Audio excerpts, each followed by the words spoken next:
I have never understood how people could fall out of love. Love is supposed to be steadfast. It's one man or woman for you for the rest of your life. It's through sickness and health, richer and poorer, good times and bad. To death do you part. It's not that I believe in soulmates, one person predestined for you.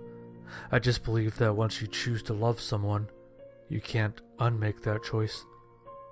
I was taught you saved your heart for a special someone, and once you give it, you can't take it back.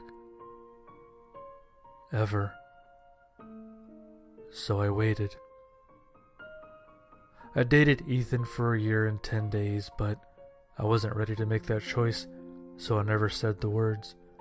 Never told him he had my heart because he didn't. My mama didn't raise a liar, and I would never lie about something as important as this. 361 days after our first date, Ethan told me he wasn't happy in our relationship, that he felt we needed to fix something that I wasn't even sure was broken. He told me to think about what I wanted to do with us. I thought it was my fault. I had been so hesitant in making that choice, so reluctant to say those words, that I thought I had hurt him in the process. I did a lot of thinking and a lot of soul searching, but I still couldn't make a decision. 2 weeks later, he cornered me and demanded an answer. I made the choice. I didn't say the words. We broke up. He promised we'd still be friends, that he still loved me. It took some time to move on, but I did. My heart was still mine to give to the proper person, girl or boy, it didn't matter. I developed and abandoned crushes as easily as breathing. They were all so wonderful, but they weren't the right person for me. And so I waited. I went on the occasional date. David, Anna, Kelly, Rachel, Stephen. I even entertained some short-lived courtships.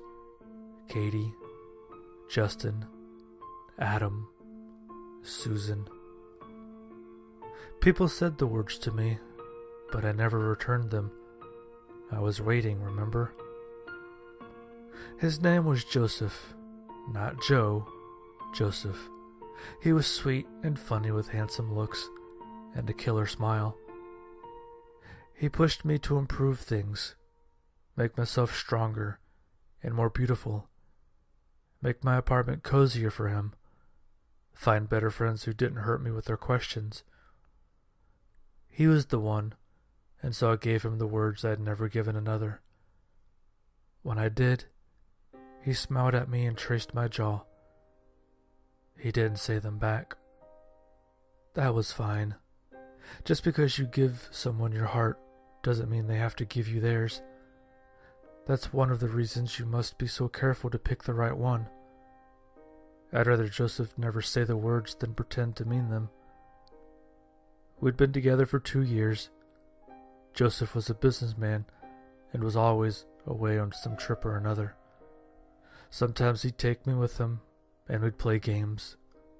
His favorite was sending me out on the dance floor, alone, and following the men and women I lured to our hotel room.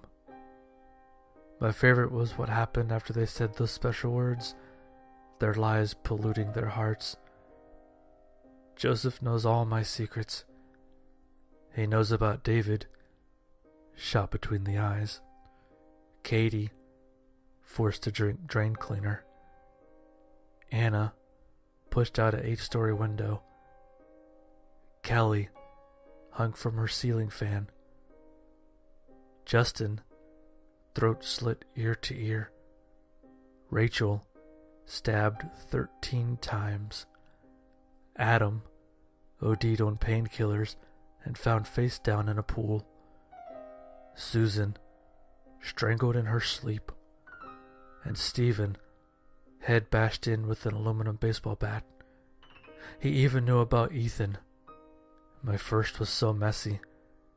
His abdomen sliced shallowly, and slowly he begged me to end his life, even as I prolonged it. I don't know all Joseph's secrets yet, but it's just a matter of time now.